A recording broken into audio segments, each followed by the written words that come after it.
For many years, I've paid attention to the political discourse in America and just around the world in general as a means of protecting my own freedom and just staying on top of world events, so I knew how to manage my finances, what moves to make next, and so that I could make sure that my bullshit meter is sharp, so that I understand when information that's being fed to me is untrue or could lead me in the wrong direction, both for my health or just my freedom in the world. I would yell into my phone about it, oftentimes not heard by very many people, until August of 2020, when I had a video that basically went viral overnight, got about 50 to 60,000 views. And it was at that point that I realized that there was a hunger for more people to be looking deeper into this type of information and serving it up in a digestible way. So I took it upon myself to respond to this market need and started creating content and spending my full time and attention focusing on this type of information. And for the last 6 months, after looking really close at this and spending an inordinate amount of time paying attention to it, I realized far more about this topic than I ever did before, even with all the time that I was spending paying attention to it. And what I think is difficult for most people to see, especially ones that don't have the ability to spend this much time paying attention, is that there is a very serious problem. And a lot of people understand it, but most people don't. But the troubling thing about it is not that most people don't, but that they spend 5 to 10% of the time that they actually need to spend looking into these topics, and then they voice their opinion about it despite that. The blatant lack of personal responsibility for each and every individual to take the time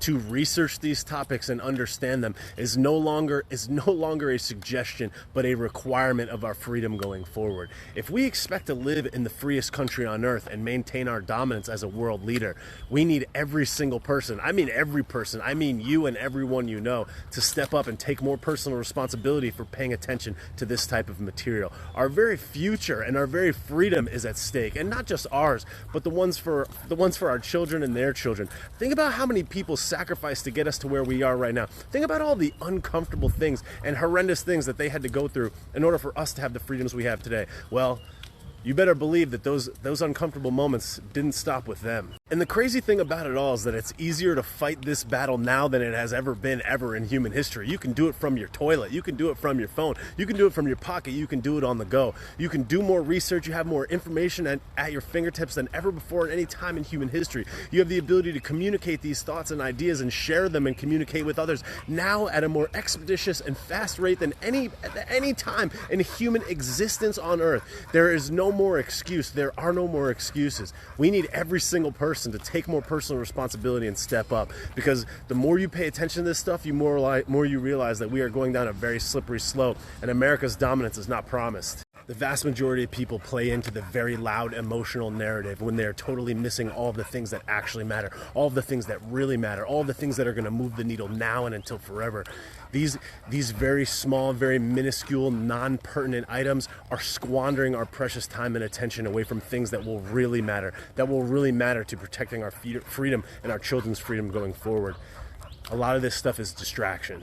As we needlessly waste time getting mad at our neighbor for this endless left-right paradigm, what we're forgetting is that America is competing in the world stage. We are competing against other nations and other countries that are advancing at an expeditious clip. And as we all demonize each other and yell at our neighbors and fight about things that are inconsequential, that most people don't spend enough time to really understand with any depth, other countries are eating our lunch. We need to really pay attention to this, or we're gonna be in a bad position real quick. And what I find troubling about a lot of people that support ideals on the left or the progressive left is that they forget that we're not mad at Joey Basement. We're not pro-Trump. We're pro-America. We're pro-freedom. We need to be paying attention to America. And the policies that Joe Biden and the progressive radical left are pushing are anti-America, anti-freedom, anti-liberty, anti-America first. It's not about Trump. It's not about the right. It's not about Republicans. It's not about any of that. It is about freedom for America and our place dominating and excelling at the highest level in the world.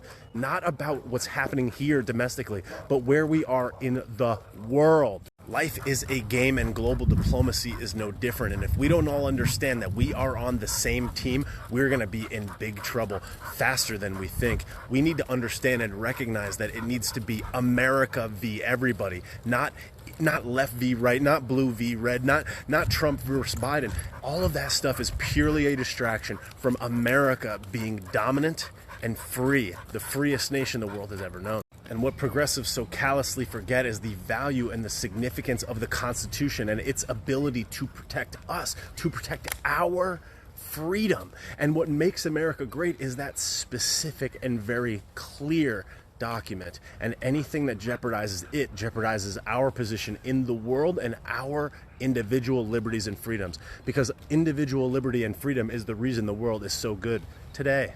We have to worry and be very concerned and protective over our First Amendment rights, over our First Amendment rights, and over our Second Amendment rights, not just here in America, not here domestically, as it relates to the entire planet. Don't you understand? No one is going to come to save you. We are responsible for ourselves. We're responsible for protecting ourselves. And the First Amendment and the Second Amendment are absolutely necessary in order to do that. We need to understand the severity and adverse impact of giving the federal government more power, giving more power to a centralized structure that is not the people. The people deserve the power. The people will preserve our freedom. It is the people that have created this in the first place. To think that you would go and vote that away, elect for a federal centralized structure to be able to take away your individual rights and freedoms is counterproductive to America. That is the most anti-America thing that you could ever want to do. We can't print money endlessly. We are going to bankrupt ourselves. This is a huge, huge, huge risk. You can't just cancel debts like that. You can't just print money endlessly. We are jeopardizing our position. We are jeopardizing our freedom. We are jeopardizing America. We need empowered and responsible individuals. We need healthy individuals. We need strong families. We need strong men. We need strong women. We need to stop worrying about things that are inconsequential. We need a strong financial system. We need a strong dollar. We need a strong military. And we need a strong sense of country. Strong mental discipline, personal responsibility, financial liberty, ability to speak freely and exchange ideas, a strong sense of self, strong mental toughness, and a strong sense of country and duty and individual liberty will secure America's position in the world now until forever. The game changes, and it is our responsibility to evolve with the changing landscape, the changing battlefield. We have to understand that you're not going to see troops in uniforms marching down the streets anymore. They're going to hide in plain sight. They're not going to let it be known that easily. The encroachment is happening from within. If we don't do this and if we don't react and act on this now, we're going to be in big trouble. What I would wager is that there's far more good people than there are bad. There's far much more good outweighing all of the evil. There are more of us than there are of them. If we could all just understand that our own personal responsibility and attention to this very crucial information at this very crucial and pivotal time is the only way that we will secure our freedom till forever. So let us all talk about it, be about it, do more research, focus on our mental game, stay healthy, share this information with other people, talk about it and act on it now. Be pro-America, talk about America, talk about a strong financial system, talk about a strong sense of self, a strong sense of country, a strong sense of family, a strong sense of man, a strong sense of woman, and understand that without us, we lose. And though there are many challenges in the world, what is important for any leader to do is prioritize. Prioritize their attention, prioritize their mindset. We need to focus on the things that are going to move the needle now, not the things that we need to worry about 50 years from now, but the things that we need to worry about 50 days from now. Prioritize. America is America for a reason. You were put here for a purpose. If you have the ability to understand, acknowledge, and speak about this, do it. That is what has made America great. And I believe, and I am certain, that we will be able to show enough reverence, that we will be able to preserve all of the greatness that has been given to us for many generations going forward, so long as each and every one of us, that means you and me, stand up for it.